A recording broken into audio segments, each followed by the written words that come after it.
इंद्रायणी मातेच्या तीरावरती वस्ती करणारं हे ज्ञानपीठ शिवपीठ आणि या शिवपीठामध्ये कैवल्य चक्रवर्ती संत सम्राट श्री ज्ञानेश्वर महाराजांच्या समाधी महोत्सवाच्या प्रीत्यर्थ प्रतिवर्षी महाराष्ट्र बृहन महाराष्ट्र आणि भारतवर्षातून येणारा वैष्णवांचा मेळा आणि हरिभक्तीचा समुदाय जणू महाराष्ट्रातल्या कार्तिकी वारीचा हा महाकुंभ अलंकापुरी तीर्थक्षेत्रात प्रतिवर्षी होतो. श्रद्धेय श्री मामांच्या जोग महाराजांच्या कृपेनं कृपांकित असलेल्या श्रद्धेय श्री नानांची उपासना जोपासना आणि परंपरा अव्याहत आपल्या करकमलानं चालू ठेवणारे त्याच वंशातील त्या परंपरेचे विद्यमान चालक आदरणीय श्री निरंजन शास्त्री महोदयांनी मला इथे कीर्तन सेवेसाठी निमंत्रण दिलं. त्यांना मी कोटी कोटी धन्यवाद देतो. आणि खऱ्या अर्थाने या देवीदास धर्मशाळेत किंवा संस्थेमध्ये कीर्तन सुरू व्हावं ही पार्श्वभूमी आणि याच्या पाठीमागं खऱ्या अर्थाने ज्याला पाठबळ म्हणावं लागतं, पाठिंबा म्हणावा लागतो किंवा व्होल्टेज ऊर्जा म्हणावी लागती. डीपीतनं सप्लाय आणल्यानंतर घरातले दिवे पेटतात, पण डीपी अदृश्य असते, दिसत नसते, पण तिच्या व्होल्टेजमुळं घरातल्या ट्यूब आणि बल्बांना प्रकाश पडत असतो. तद्वत मला केदारी महाराजांच्या वंश परंपरेच्या फडाचे एक उत्तम प्रवक्ते आणि त्या फड परंपरेचे पायी तथा जोग महाराज शिक्षण संस्थेचे माजी विद्यार्थी तथा माजी अध्यक्ष विद्यमान सदस्य श्रद्धेय विद्या विनोद वैभव भागवताचार्य श्री केशवदादा महाराज उखळीकर परळी वैद्यनाथ यांच्या अनुकंपेनं माझं इथं प्रतिवर्षी कीर्तन होतं. आणि दस्तापूरकर परंपरेचे मालक श्री अच्युत महाराजसुद्धा या महोत्सवात प्रतिवर्षी असतात. संस्थेचे माजी आजी विद्यार्थी महाराज लोक प्रतिवर्षी येणारा या संस्थेवरती प्रेम देणारा हरिभक्तांचा वर्ग, मातृवर्ग पितृवर्ग, चित्रीकरण करणारे 2 कॅमेरे, त्यांच्या वाहिन्या, टाळकरी विणेकरी, प्रकाश मंडप आयोजक, अन्नदाते आणि निमंत्रक या सगळ्यांना कोटी कोटी धन्यवाद देऊन अत्यल्प वेळेमध्ये वारकरी संप्रदायाच्या गुरुपरंपरेची पार्श्वभूमी आणि पूर्वपीठिका हा आजच्या आपल्या चिंतनाचा विशेष विषय आहे. 1 वर्ष आपण योगिया दुर्लभ, 1 वर्ष आपण जयाचे द्वारी सोन्याचा पिंपळ, 1 वर्ष ओम ओम नमो ज्ञानेश्वरा या अभंगावरती संकीर्तनं केली आहेत. आणि आज निवडलेला अभंग नित्य वैष्णवांच्या कंठस्थ पाठ आहे. सुंदरते ध्यान रूप पाहता आता विश्वात्मके मागणे ते एक हिच दान देगा देवा बोलिले लेकुरे. हे अभंग ज्यांच्या पाठ नाही तो वारकरी आहे काय हा अभ्यासाचा विषय आहे. त्यामुळं नित्य गुरुपरंपरेचे अभंग म्हणत असताना हरिपाठात हा अभंग अग्रगण्य परंपरेनं वैष्णवांच्या मुखावरती सातत्यानं स्वराचा आकार धरून मुखावाट द्रवल्या जातो आणि लोक नित्यानं हा अभंग ऐकतात. श्री निरंजन शास्त्री महोदय आणि श्री शर्माजी काय असतं, आपल्या घरातला जवळचा नातलग, आपल्या घरातले महापुरुष, आपल्या गावातला नेता, आपल्या परिसरातला कविवर्य, आपल्या गावातला नटवर्य, आपल्या गावातला फडकरी टाळकरी, आपल्या गावातला पखावज वादक आणि आपल्या घरातली सुचिलंकृत धर्मानं वर्तन करणारी स्त्री आपल्याला कळत नसते, उमगत नसते, पटत नसते, फावत नसते, रुजत नसते, उमगत नसते. मृगाची अंगी कस्तुरीचा वास एवढं अर्ध प्रमाण जाणकारांना पुष्कळ झालं. तिच्या बिंबीमध्ये नाभीमध्ये एक द्रव्य असतं, त्याचा सुगंध सुटत असतो. आपण मजमुवा हेना वा कस्तुरी किंवा चमेली नावाचं सुगंधी द्रव्य आणलं किंवा कस्तुरीची हल्ली मिळणारी डबी आणली तर त्याचा सुगंध दिवसभर दरवळतो. सेंट मारलेलं आळंदी पंढरीत पैठण त्रिंबक सासवड देहूला यात्रेत घेतलेलं चंदनाचं खोड सुगंध जर देत तर खरी कस्तुरी किती सुगंधित असेल कल्पना करवत नाही. पण त्या कस्तुरीच्या सुगंधाला वेड होऊन ती हरिणी रात्रंदिवस पाठारावर, पर्वतावर, टेकडीवरती, रांगेवरती फिरत राहते, पळत राहते, धावत राहते. तिला ऊन, तहान, वारा, थंडी, शीत, उष्ण काही उमगत नाही, फिरत राहते. एका अभ्यासकानं तिच्यावरती प्रश्न उत्तरे अशी केली, का ग तुझ्याच नाभी द्रव्य सुगंधी असताना अन्यत्र तू फिरतेस? ती म्हणाली, आहे त्या पदार्थाची जाणीव मला न झाल्यामुळं वणवण मी भटकते. तसं आळंदी तीर्थक्षेत्र आणि विदर्भवासियांच्या जीवनात अतिउच्च कोटीचा आनंद प्राप्त व्हावा, तसं अध्यात्मविद्येच्या मृगाच्या बिंबीमध्ये सुगंधी द्रव्य असलेलं ठिकाण म्हणजे नानांची देवीदास धर्मशाळा. पण या सुगंधाची जाणीव नसल्यामुळं आपण अन्यत्र भटकतो आणि मग पसरलेल्या जाळ्यात स्वराच्या ध्वनीनं ती हरिणं अडकतात आणि मृत्यूला सामोरं जातात. मुद्दा माझा ऐका. मी आता विवेक चूडामणी ग्रंथातला आदिगुरु शंकराचार्यांचा श्लोक आपल्या समोर देतो की गेल्या 3-4 दिवसात हा विषय माझ्याकडनं झालेला नाही. शब्दादिभि पंचभिरेव पंच पंचत्वमाप स्वगुणेन बद्धाः कुरंग मातंग पतंग मीन भृंगा नर पंचभिरंचित किम. मोठा प्रश्नच निर्माण केलाय. या सगळ्या सदस्यांचं वाटोळं कुठल्या कुठल्या विषयानं झालं याची सूची आणि यादी आदिगुरु शंकराचार्य तुमच्या माझ्या समोर मांडतायत.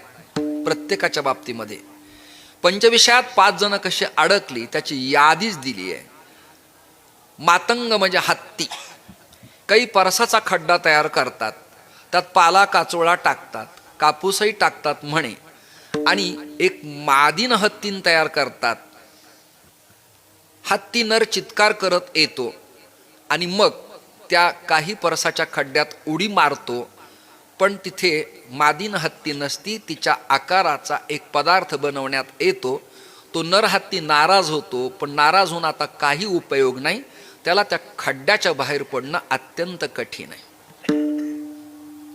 पतंग, दिव्यावरती झेप घेणारा किडा. त्याला वाटतं या दिव्य ज्योतीला आपण आलिंगन द्यावं. आलिंगन देता देता तो संपल्या जातो, पण दिव्य ज्योतीचं ज्ञान त्याला होत नाही. म्हणजे ज्ञानाचं ज्ञान त्याला होत नाही, अज्ञानातच त्याचा मृत्यू होतो.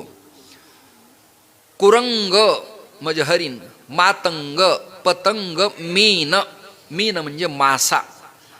माशाला आमिष दिलं जातं त्या गळाला टाकून, आणि त्या आमिषापोटी तो बिचारा तिथे येतो, जाळ्यात अडकतो, कायमचा मृत्युमुखी पडतो. त्याला पुन्हा तरणं, जगणं, जलात राहणं अशक्य होतं. नरः पंचभिरंचित किम. माणसाची तीच अवस्था आहे. विषयाचे सुख एथ वाटे गोड, पुढे आहे अवघड यमदंड बा. मग मारिती, तुडिती, झोडिती यमाचे किंकर, ही सगळी प्रमाणं वैष्णवांच्या, हरिभक्तांच्या, पाठ देणाऱ्यांच्या, पाठ शिकणाऱ्यांच्या सगळ्यांच्या कंठस्थ पाठ आहेत. विषय अत्यंत घातक आहे, विषय अत्यंत त्रासदायक आहे. असे एको वशी सर्वभूतांतरात्मा एकम रूपम बहुधा यक करोति तमात्मस्थम एनु पश्यन्ति धीराः तेषां सुखम शाश्वतम न इतरेषां कठोपनिषद. हृदय कमल परागात व्यापक असलेल्या श्रीहरीला न जाणता अन्य अन्य प्रकरणात अडकून आपल्याच हातानं आपलं वाटोळं व्यक्ती करतो, त्यात मानवाचा क्रमांक आहे. म्हणून यात न अडकता सुख, आल्हाद, प्रेम, जिव्हाळा, समर्पण, श्रद्धा, सबुरी, चिकाटी, विवेक, वैराग्य, शमदम, उपरम, तितिक्षा ज्यातनं मिळतील अशा संप्रदायाच्या अधिकारी गुरुशिष्य परंपरेचा आश्रय करणं येणाऱ्या काळात आवश्यक आहे, गरजेचं आहे. मी अनेक ठिकाणी विधान नित्य कीर्तनात करतोय. गेल्या 15 दिवसापासून तर मी तटस्थ या विषयावरती आहे. जुन्यांनी नव्यांना प्रेम द्यावं, नव्यांनी जुन्यांचा आदर करावा, आणि मग हा एकत्रित संगम होऊन वारकरी संप्रदायाच्या तत्वज्ञानाचा उदय आणि विकास भारतवर्षात व्हावा, ही ज्ञानोबरायांच्या चरणी प्रार्थना, विनंती आणि सद्भावना आहे. म्हणून आदरार्थी वर्तन अपेक्षित आहे. पखावज वादकाचा एखादा रेला, एखादा मुखडा, एखादं पर्ण लव चाट चुकली कदाचित, तर कीर्तनकारानं तिर्यक दृष्टीने त्याच्याकडं न पाहता, त्याची अवहेलना न करता, त्याची कुचंबना न करता कीर्तनानंतर अत्यंत प्रेम स्वभावानं त्याला बोलवावं, म्हणावं आजच्या प्रमाणाला ओठावण अपेक्षित होती, आजच्या प्रमाणाला ध्रुवपदाला धागिनधडा धातीनतडा लग्गी अपेक्षित होती, आजच्या कीर्तनाला दीपचंदी अपेक्षित होती, आजच्या कीर्तनात खेमटा अपेक्षित होता, आजच्या कीर्तनाला धेन नाधे इंधे नग धेन नाते आत्ता के तेरे के टधेन हा नानासाहेब पाणसांच्या परंपरेचा पखावाजाचा ठेपका अपेक्षित होता, आजच्या गवई चालीला आणि शास्त्रीय संगीताच्या वारकरी सात्विक भजनाला धिंकड धिन्ना धा धिन्ना धाकड धाती धा धिन्ना धा हा पेशकार अपेक्षित होता. हे सांगावं लागणार आहे. आता देवेशानं वर्तन करणं येणाऱ्या महाराष्ट्राला पटणारं नाही, रुजणारं नाही, फावणारं नाही, भलं करणारं नाही. आपल्या या दुश्चित स्वभावामुळं आपल्यापासून आपली माणसं दूर गेली, वंचित झाली, अन्य पंथात त्याने स्वीकार केला. परिणामतः युवक युवती जे आपल्याकडे यायला हवेत त्याची संख्या अल्पस्वल्प झाली आणि वृद्धोपकालाच्या दिशेनं पाऊलवाट करणाऱ्यांची गर्दी अधिक झाल्यामुळं परिवर्तनवाद स्वीकारून समाजापर्यंत संप्रदायाचा विषय घेऊन जावान त्याची चर्चा गावात करावी आणि एक संस्काराचं धर्मकेंद्र करावं अशी स्थिती निर्माण व्हावी अशी सद्भावना आहे. टाळकऱ्यांच्या बाबतीत तेच आहे. कदाचित एखादं प्रमाण चुकलं, शब्द नाही आठवला तर तुम्हाला पाठांतर नाही, तुम्ही उभे राहू नका, इतकं पाठ असेल तरच उभा राहा. ह्या अटी शर्यती येणाऱ्या काळात बऱ्या नाहीत. याचा अर्थ पाठ नसावं असं अजिबात नाही, पण कदाचित नसेल तर द्वेषापोटी मला येतं तुम्हाला कळत नाही प्रौढी मिरवणं येणाऱ्या काळात बरं असणार नाही. म्हणून गड मठ संस्थानं आश्रम गुरुकुल सगळ्या महापुरुषांनी मतभेदापलीकडे जाऊन ज्ञानदेव तुकाराम हा जो अजेंडा आहे, हे जे परिपत्रक आहे, हा परिवर्तनवादाचा जो संकल्प आहे आणि उपलक्षणानं जगातल्या अन्य संतांचा यात प्रवेश होतोच, म्हणून सगळ्यांना बरोबर घेऊन जाणं गरजेचं आहे. माझ्यावर बऱ्याच वेळेला चांगले आणि वाईट आरोप होतात की मुक्ताईला गेले की आदिशक्तीचं गुणगान तुम्ही गाता, पैठणला आले की नाथाचं गुणवर्णन करता, देहूला आले की तुकोबाऱ्यांचं चिंतन करता. त्याचं उत्तर आहे, जे गावी केला वास. कवठेकरांच्या धर्मशाळेत कीर्तन करताना त्यांच्या संस्थेची मी टीका करावी, निंदा करावी? नाही. करता आलं तर वर्णनच करावं, अन्यथा मौन पाळावं. उखळीकर महाराज जर आले तर त्यांची निंदा, नालस्ती, टीका, टिप्पणी, उपहास न करता त्यांच्यातल्या वैगुण्यांना आपण न स्वीकारता तो एक गुणग्राहक, वृद्ध, तपस्वी, जाणता, संप्रदायाच्या अंगानं जीवन जगणारा, फडकरी परंपरेतला विद्याविनोद वैभव असा हा संप्रदायाचा एक अविभाज्य घटक आहे असं वर्णन करावं. म्हणूनच नामामृत गोडी आणि नामा म्हणे केशवराजा ही दोन वचनं प्रसिद्ध आहेत. विठ्ठल विठ्ठल विठ्ठल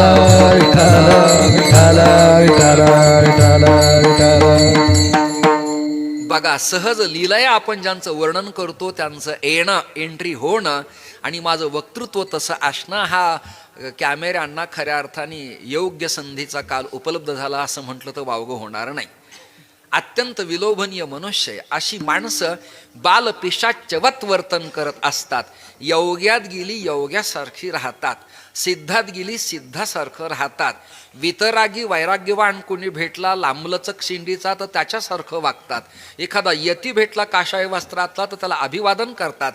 वैदिक ब्रह्मवंद एखादा भेटला तर सारस्वत नावाच्या शाखेचा उगम परळीतनं झाला हे सांगणारा केशव महाराज उखळीकरांच्या सारखा ज्ञाता मनुष्य, जुना मनुष्य, भागवतातल्या रासपंचाध्यायीवरती, गोपीगीतावर, वेणुगीतावर, युगलगीतावरती, भ्रमरगीतावरती प्रभावी चिंतन करणारा, शंका समाधान करणारा असा अविभाज्य घटक जोगमारा शिक्षण संस्थेचे पाईक, त्या काळातली माजी अध्यक्ष, विद्यमान सदस्य, जुने विद्यार्थी आणि केदारीनाथ महाराज फडाचे पाईक, उखळीकरांची परंपरा थोरली आहे.